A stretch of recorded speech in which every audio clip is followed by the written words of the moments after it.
Assalamualaikum warahmatullahi wabarakatuh. Jadi saya Erlangga Joko Arianto, kelas SIC dengan NIM 240201044. Di sini saya akan memberikan sedikit tutorial. Tapi sebenarnya ya kita sama-sama belajar juga ya. Jadi di situ membuat CSS dari sebuah form yang nantinya akan kita buat. Nah, untuk kali ini kita di situ akan membuat form ganti password. Nah, di sini saya sudah menyiapkan form ganti password yang mana di situ tanpa CSS, jadi masih polosan, belum ada CSS-nya. Ya nantinya di situ kita nanti akan berikan CSS. Nah, untuk apa kok diberikan CSS?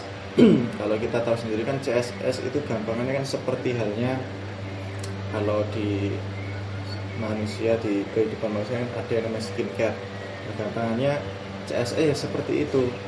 Jadi CSS fungsinya sebagai skincare, sebagai di situ pemanis buatan. Nah, sebagai di situ mempercantik tampilan dari form yang akan kita buat seperti itu. Kita mungkin bisa lihat ya dari kode yang kita buat ini, kode ganti password yang kita buat. Di sini kalau kita tidak masukkan CSS, maka hasilnya akan seperti ini. Semuanya berantakan, belum teratur, ya kan? Area inputnya masih belum beraturan. Di situ tombolnya juga masih belum ada itunya. Kemudian ikonnya juga masih berantakan, besar dan tidak rapi, tidak estetik, ya kan? Nah, maka di sini kita akan sedikit memberikan CSS, bukan sedikit sebenarnya. Kita di situ sama-sama belajar memberikan CSS agar nanti tampilan HTML kita ini tidak surface seperti ini saja, tetapi ada improve-nya. Adapun untuk CSS-nya sendiri saya sudah menyiapkan CSS-nya, kode CSS agar nanti kita lebih mudah ya. Sudah saya siapkan di Notepad, yang mana di dalam kode ini juga sudah saya tambahkan fungsinya. Jadi setiap baris sudah saya sisipkan fungsi dari CSS ini untuk apa. Jadi agar kita di situ lebih sama-sama belajar ya. Jadi mempermudah untuk pelajaran kita sendiri. Adapun untuk CSS yang kita gunakan kali ini, kita menggunakan jenis CSS internal, yang mana CSS ini ditempatkan di bagian head. Karena CSS sendiri kan ada 3 ya, ada 3 jenis, ada internal, eksternal, juga inline. Adapun pembahasannya itu sudah di materi kemarin ya.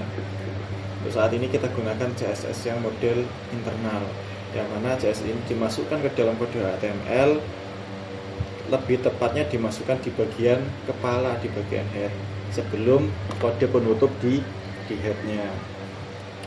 Langsung saja kita coba copy paste ya kan, copy paste kode yang sudah kita copy tadi. Nah, ini muncul otomatis ya.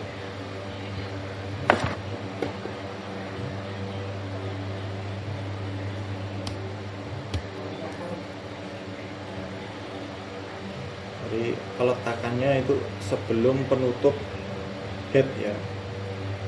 Ini tampilan sebelum kita berikan CSS, dan ini tampilan ketika kita sudah berikan CSS. Sangat berbeda ya kan, ketika di situ tampilannya belum diberikan CSS dan ketika sudah diberi CSS, sangat berubah drastis. Yang ikonnya awalnya besar menjadi kecil, semuanya tertata menjadi rapi, karena memang basic CSS itu untuk merubah tampilan. Nah, kita saat ini akan bahas satu persatu fungsi dari CSS yang kita buat tadi. Oke, sekarang kita bahas satu persatu kode CSS milik kita, agar kita disitu lebih memahami ya. Yang pertama ada import URL.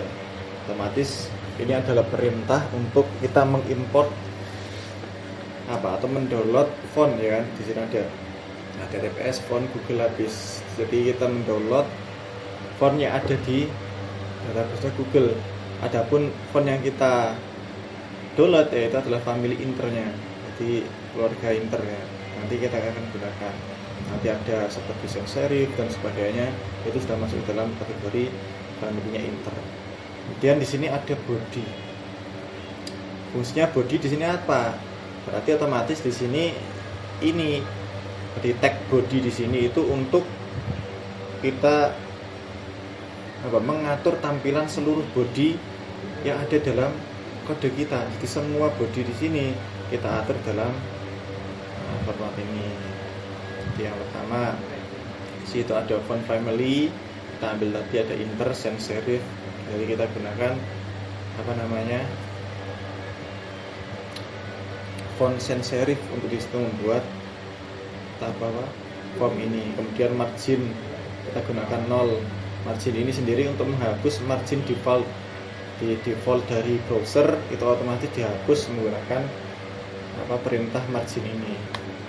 Nah, kalau di situ kita gunakan margin ini, otomatis tampilannya akan seperti itu. Kemudian display flag, kita untuk menggunakan flag box yang ini.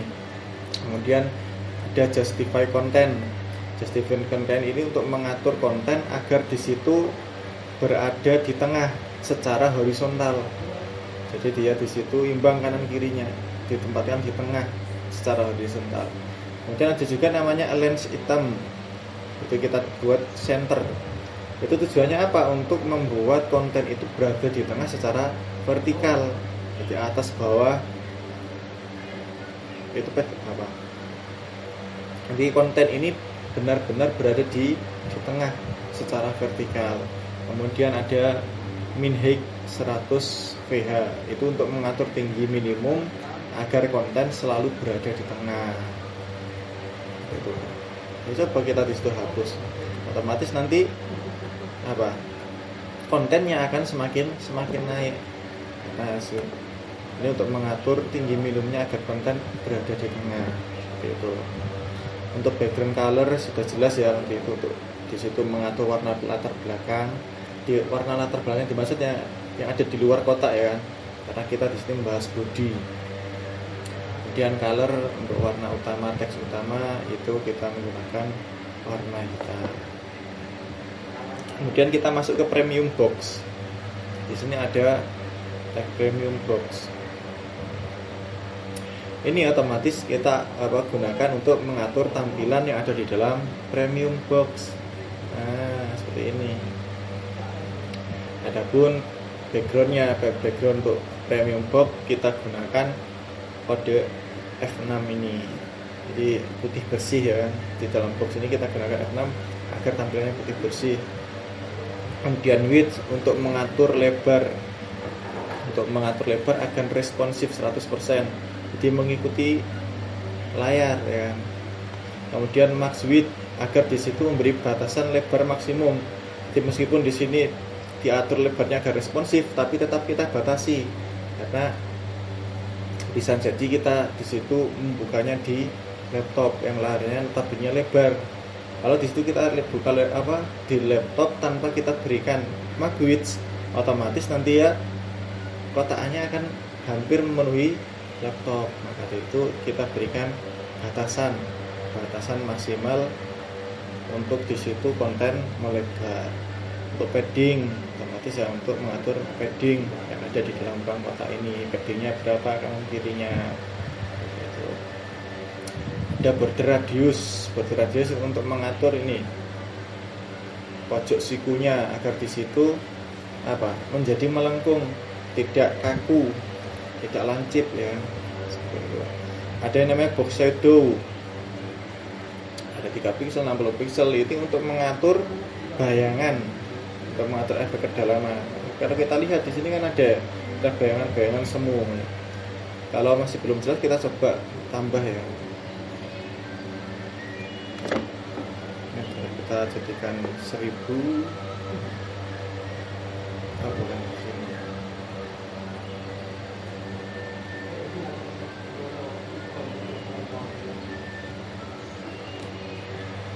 Nah, otomatis nanti bayangannya akan seperti itu untuk mengatur bayangan.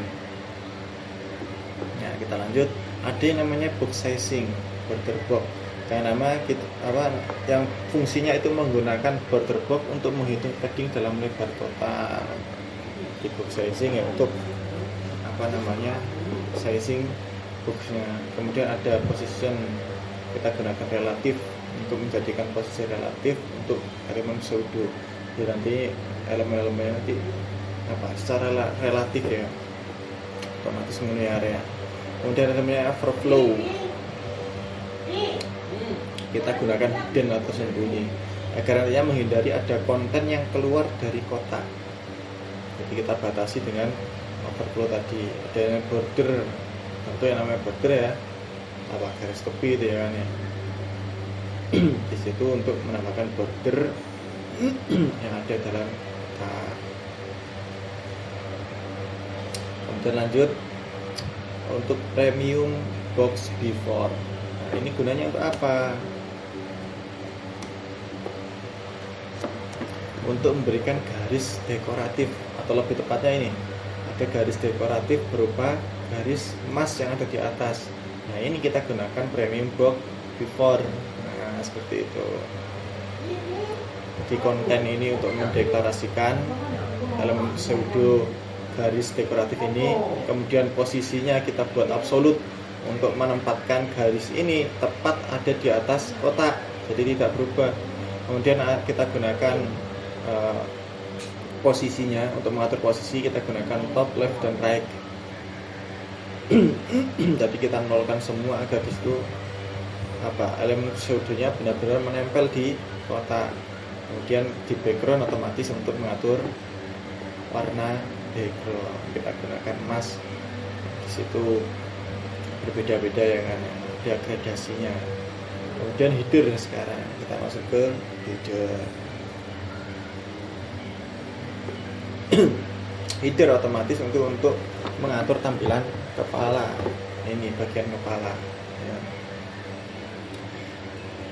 Untuk header sendiri kita gunakan agar berada di tengah,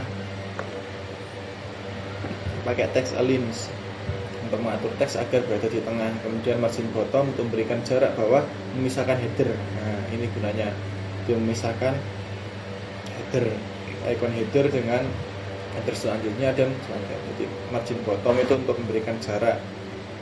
Kemudian kita di situ masuk ke elemen header icon, di elemen gembok ini ya kan ya. Yang pertama untuk background, kita di situ mengatur warna belakang agar warna latar belakangnya itu tegas gitu ya. Kemudian kita gunakan border otomatis yang untuk memberikan untuk mendefinisikan bordernya ya kan, agar lebih tegas seperti itu. Kemudian width dan height-nya untuk mengatur tinggi dan lebar dari ikonnya agar disitu bisa masuk ke dalam lingkaran ini ya kan. Kemudian ada border radius, kita gunakan 50%. Sebenarnya itu apa? Agar membentuk lingkaran sempurna seperti ini. Kita gunakan border radius 50%. Kemudian kita disitu ada display, kita gunakan flag. Tujuannya untuk menggunakan flag box untuk menempatkan icon di tengah tadi.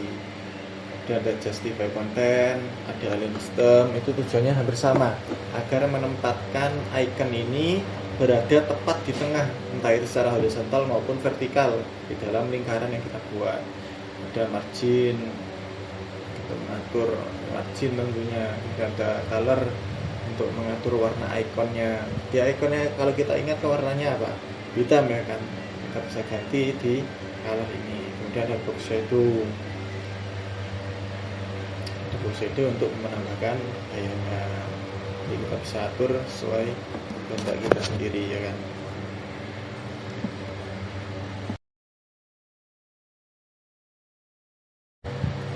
Kemudian lanjut kita ke header H2.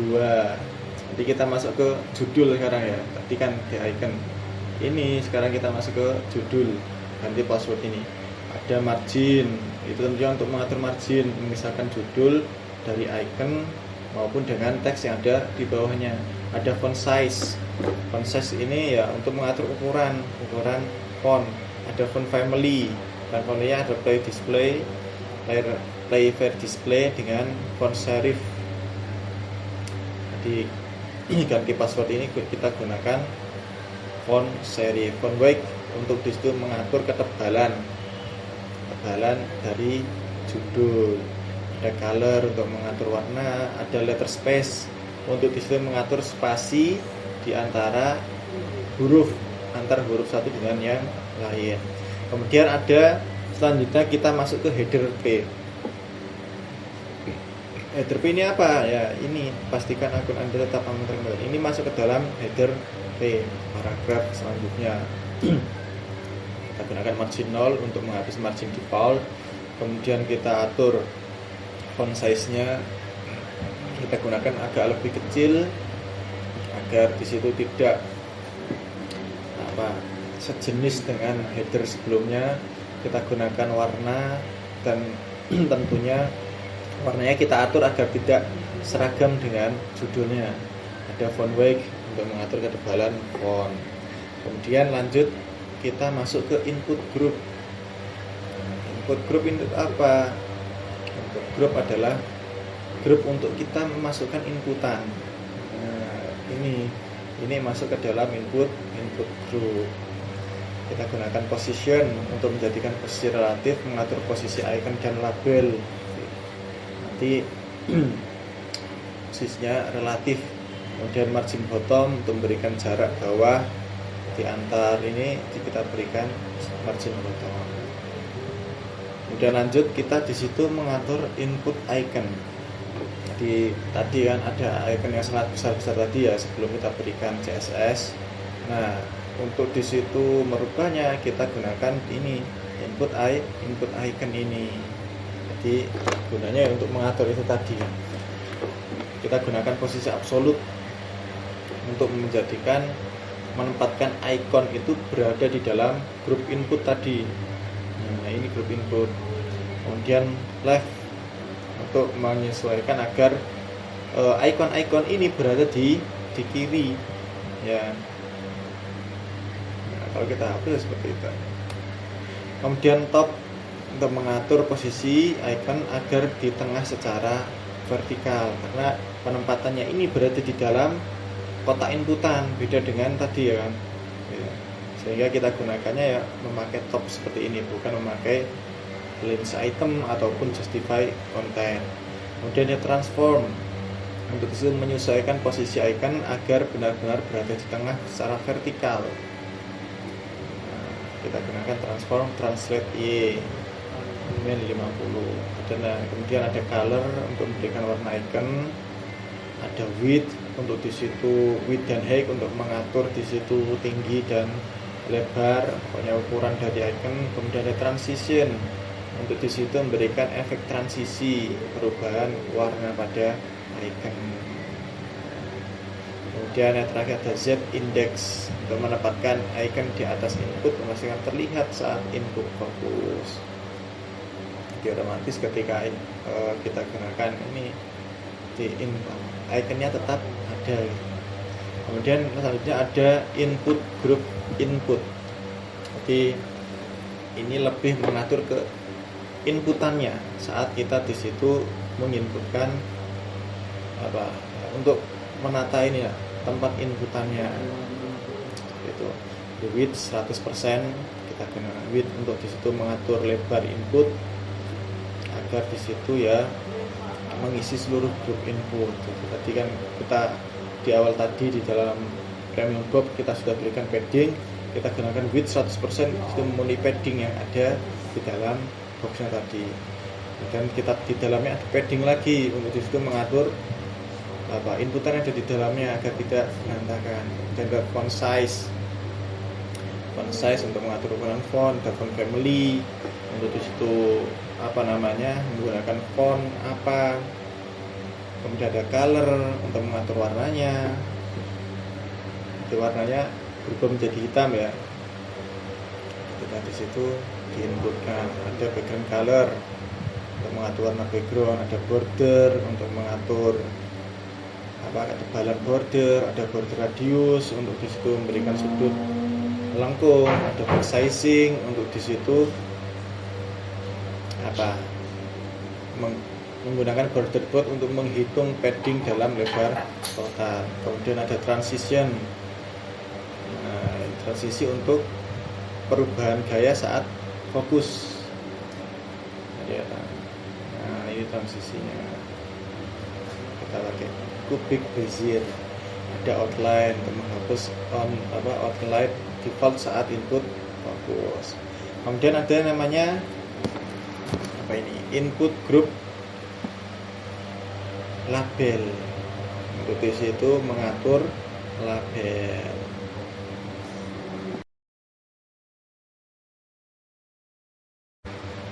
Di dalamnya sendiri ada position, kita gunakan absolute untuk menempatkan label itu agar berada di dalam grup input. Kemudian ada left untuk mengatur agar label kita ini berada di sebelah kiri, ya kan. Nah, dan top 50% untuk mengatur agar posisinya berada di tengah.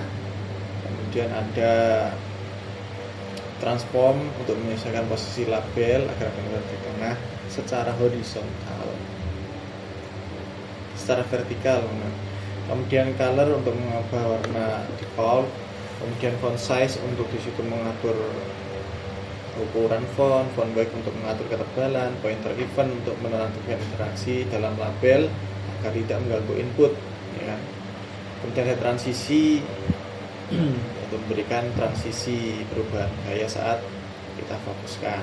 Kemudian Z index untuk menempatkan label di bawah icon untuk memastikan icon tetap terlihat saat input. Jadi, agar di situ ketika kita tekan labelnya itu masih kelihatan.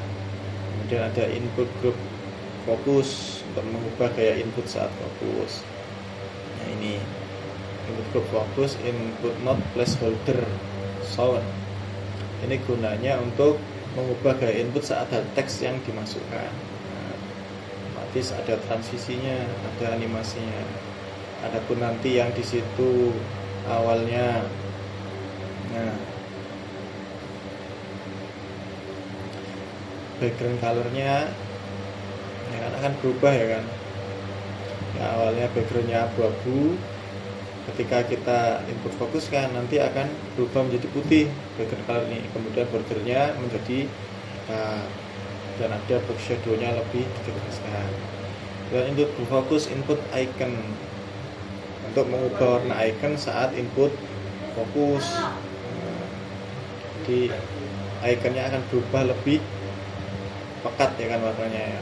Kemudian ada input group input fokus label untuk mengubah gaya label saat input fokus. Jadi ketika di situ ada inputan yang masuk, gaya labelnya akan berubah. Nah, ini yang awalnya labelnya di tengah, kita rubah ketika ada inputan menjadi top, mengubah posisinya ke atas, tapi tetap di dalam placeholder-nya, di dalam kotaan input. Dan font size-nya kita rubah agak kecil, dan font weight-nya kita rubah agak tipis, color-nya bisa kita rubah, kemudian letter spasinya kita juga rubah. Kemudian ada strength meter. Strength meter ini apa? Untuk di situ, nah, ini mengecek password kita apakah sudah untuk mengecek kekuatan password kita, apakah lemah, medium atau kuat, yang seperti itu. Kita gunakan display flag untuk memberikan flag box, ada gap untuk memberikan jarak antar setiap bar. Nah, ini kemudian ada margin top, margin bottom untuk mengatur margin yang dengan yang atas dan yang bawah, ya. Kemudian ada padding untuk memberikan padding secara horizontal. Kemudian untuk strength bar, strength bar untuk memberikan gaya dasar setiap bar kekuatan password. Ada height untuk di situ mengatur tingginya di sini 3 pixel, ya. Ada flag grow untuk membuat setiap bar kekuatan tumbuh untuk mengisi ruang yang tersedia. Nanti otomatis, ya kan. Ada border radius untuk di situ melengkungkan, ada border color untuk mengatur border latar belakangnya. latar belakang default. Kemudian ada string bar aktif low. Ini untuk warna untuk kelihatan password yang rendah, kemudian yang kuning itu sedang, dan hijau untuk yang password yang tinggi. Jadi nanti ketika masukkan password yang lemah, medium atau tinggi nanti akan menyala. Tapi ini masih belum berfungsi ya kan, karena masih belum ada logikanya. Dan selanjutnya yang terakhir yaitu ada button submit. Button submit sendiri ini untuk mengatur gaya tombol submit. Di sini ada width 100% untuk mengatur kan, tempat yang sudah disediakan agar 100%. Kemudian ada padding untuk mengatur ini di dalamnya, padding yang di dalamnya. Ada background untuk mengatur warna background, ada color untuk mengatur warna teks yang di dalam button. Kemudian di situ ada border untuk menghapus border ya, untuk memberikan border ya, tapi kita gunakan non untuk menghapus di border defaultnya. Kemudian ada border radius untuk memberikan sikunya agar melengkung. Kemudian ada font size, font wax untuk mengatur font-fontnya, ukurannya, ketebalannya. Ada letter space untuk di situ letter space untuk memberikan jarak tiap huruf. Ada text transform. Nah, kita gunakan uppercase. Karena kalau kita nggak gunakan uppercase, tulisan yang kita inputkan di di kode HTML-nya itu kan pakai huruf kecil. Nah, nanti inputnya hasilnya kan seperti ini.